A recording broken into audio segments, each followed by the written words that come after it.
From tattoo arts to the complexity of using computers, when does the consumption becomes poisonous to the user? Join me as we uncover the truth. As days turns into months usher in new seasons, so does the rate of addiction cases keeps on appreciating all around the world. And suddenly, more deaths keeps on occurring, especially to the young generations. Yesterday was United Nations International Day Against Drug Abuse and Illicit Trafficking.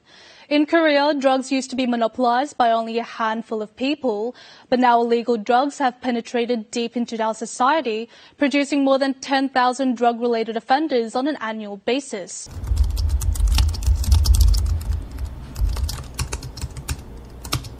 You could just go home and then just turn on a console and boom!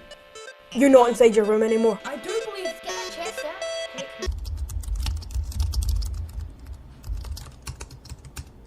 Of unrestrained prescribing, which went on for about 15 years of drugs like OxyContin and increased our exposure to those drugs by about 400% in a short time. And then once a large number of people were addicted, then there were opportunities for people who make drugs like heroin and fentanyl to expand their business. And now a lot of those users have transitioned over. Globally, 230 million people are addicts of different vices, and if nothing is done soon, the numbers are likely to skyrocket.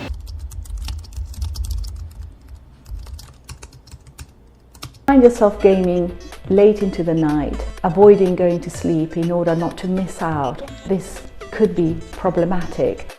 You might stop doing the sporting activities you used to like. Sometimes gaming takes you away from your friends. You end up placing more importance on your online friendships. There are many stories about addiction, and most of them disagree with each other. Is addiction a disease or a moral weakness? Is it an inevitable consequence of drug use or a choice? If it's about the drugs, what about addiction to gambling, sex, shopping, exercise, video games, church, food, wealth, motivation, or power? Are they really addictions too? Whatever it is, there's no doubt it is a significant problem. It's like a cancer that is really eating up our society, especially the youth. When they wake up in the morning, they start betting. So the only thing they think of is how they can make quick money through betting. Do you think that children are becoming addicted to it? Of course they are. Addictive behaviors are at the extreme end of a spectrum that we all sit on. They follow the same process that we all use to identify and pursue things that we see as important to our survival. We all have some capacity to develop addictive behaviors, and certain factors in our biology, psychology, and social environment make this more or less likely at different times in our lives.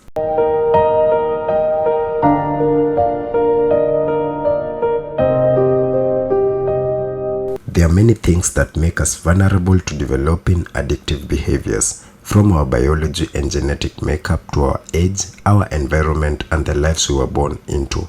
And talking about environment, today I caught up with two young entrepreneurs whose jobs are more likely to influence them negatively if they have weak ethos. First, I'm hosted by Mr. Weche, who is not only a tattoo artist, but one of the best according to his clients who wish to keep their identities anonymous. Mr. Weche was not shy to introduce to me the various tools he uses on a daily basis. Today we are drawing a word, highly favored. This is a stencil, this is what we call stencil. After that being a stencil, this is what we have, the results. This is what we use to stick to the skin. Then we are using a drill liner. This is a needle drill liner. This is what we use to draw. And we are using this machine. This is a liner. We still have a shader, but today we are not using a shader because the word is sort of it needs small details, thin details. We're using a black ink. This is a black ink. is what we call ink caps. We have gloves, we have Dettol, we have water, pure, and then we have this solution to wash the machine after we tattoo. We have all the inks, any ink that you need, we have it. Is serviette to wipe after we are done with the tattoo. Is cotton. We are using this is a machine. We are using around 16 volts, 16 to 15 volts, so that the machine can be more powerful. Yes, that's what we are having today. In the part of the world where most people are full of stereotypes about the tattoo industry, I seek insight from him how he got started and if someone ever tried to talk him out of his work. I started tattooing back 2010. That's when I started tattooing. I only had ink. I only bought ink for around 1,000 shillings back then. And then back then I didn't have a studio. Nilikuwa nafanyia kazi kwa home, not back home, yeah, before I moved out. I think it was a humble beginning, but tumegrow. Nikatoka hapo nikafungua studio. That was now 2011. Now since then I've never gone back. I keep moving. Sijaipata mtu ananiambia ati you should stop doing tattoos. My parents were much supportive. Friends also, they used to come through. I can say so far so good. As we continued with the interactive chit-chat, my train of thought couldn't stop wondering what values he follows and if there are some limits to what he can draw or everything pleasing to his clients, he is down to them. This work needs a lot of discipline. You can't survive in this industry without discipline, because you encounter a lot of things, a lot of temptations, but it's in a lot of discipline in our parts. When it comes to tattoo, I do all kind of tattoo. I can do tattoo anywhere because that's my work. But when it comes to maybe tattoo, maybe sort of more demonic, not precise demonic, because I have no authority to judge the right tattoo and the worst tattoo or the bad tattoo. Yeah? But there are those that I only have to maybe try to convince you to have something different than what you expected to have. But generally I do all the tattoos as long as it's a good art. Yeah. From afar, you can just tell how aesthetic Mr. Weche is from the meticulous placement of each of his actualized ideas. But I was so actively zealous to find out how he deals with clients who are addicts to tattoos. Most of the time, I always try my best to advise them because that's my duty, one of my duty when it comes to tattooing. And we always try our best to make them not be too much into tattooing, because when it comes to job opportunity, there are some places where I'll go further and advise you not to press it, and at times I'll not even draw you because I know the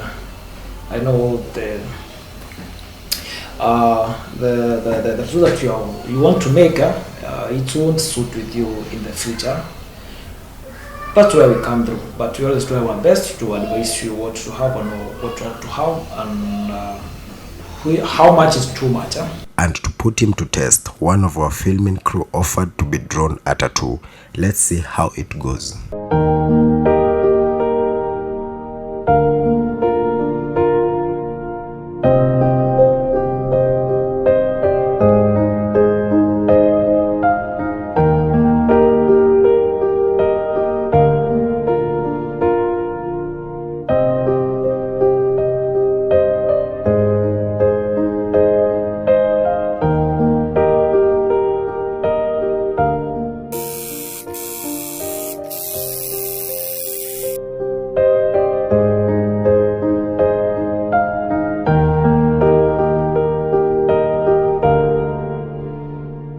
With a pro's touch, it didn't take more time that an apprentice would have taken.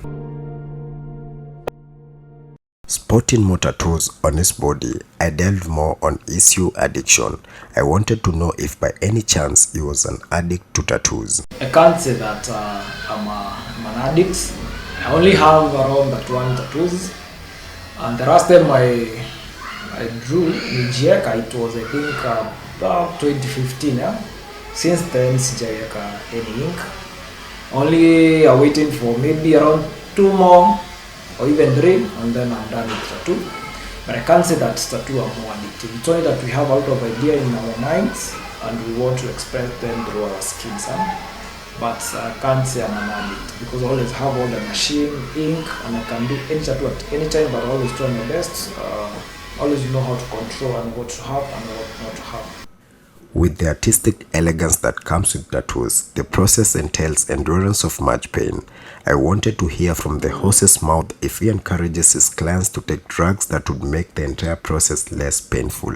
Most of the time it's not necessary because the pain is bearable. It's sort of a sweet pain. I always say it's a sweet pain. It's only that first time kunao katains wanakuwa anawako ile they have that kadino it's painful. But taking drugs is not necessary. We advise my clients to come sober as you can, and for those who always insist of having, I always tell them to go first of all to the doctor. I recommend a doctor and get those numbing stuff, and then they come because for me I'm not allowed to advise my clients to take those drugs, but it's not necessary. For me, I'll say it's not necessary. My next stop is at Mr. Silas's place, whose work makes him a devotee of computer if he is to make ends meet, especially in a country that goes by the slogan, Kazi kwa vijana, pesa kwa wazee, thus making assiduous youths more and more sloth in job hunting. Hence, more temptation creeps in for them to venture into activities that promises them mouth-watering payments but end up making astounding mistakes. One of these addictive games is computer games.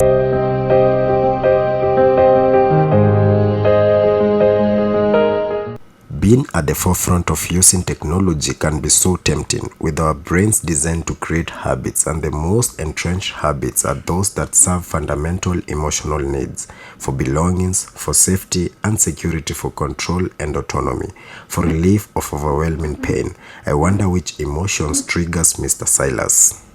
As a forex trader and an online worker, can be online entrepreneur. We always look up to the markets, when they open on Mondays, and the whole week it's like we are excited. I'm always excited by weekdays.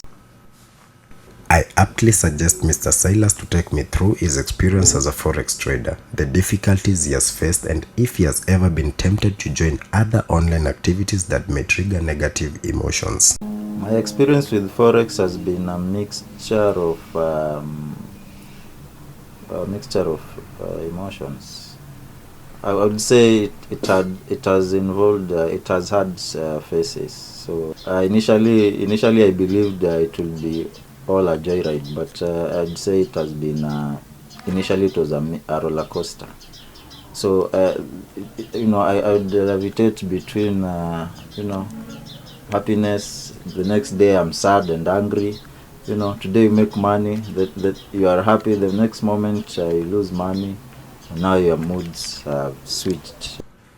Addiction tricks people by sending them after things that can never meet their needs in the long run, like the hungry gods of Tibetan Buddhism, beings with huge empty bellies but the mouths the size of pinpricks, so no matter what they eat, they can never be satisfied.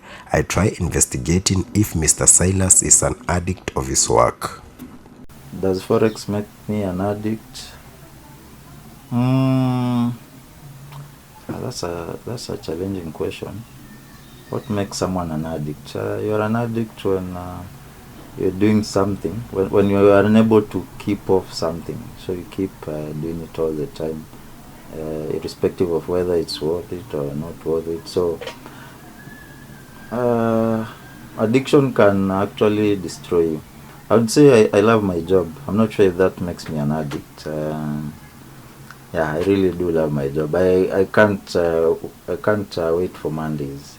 Usually I find the weekends a bit long, but I enjoy my weekends too. But I love my work. When your work is something you are passionate about, it becomes sort of a form of entertainment. It's like a hobby. The more we continued talking, the more interest I developed about his job. I tried to investigate if anyone can trade or if financial education is essential for a trader. Can anyone trade Forex?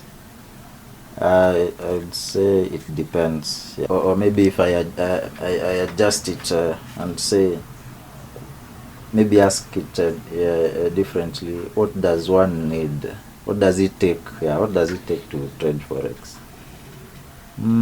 For you to trade Forex, you need the right knowledge.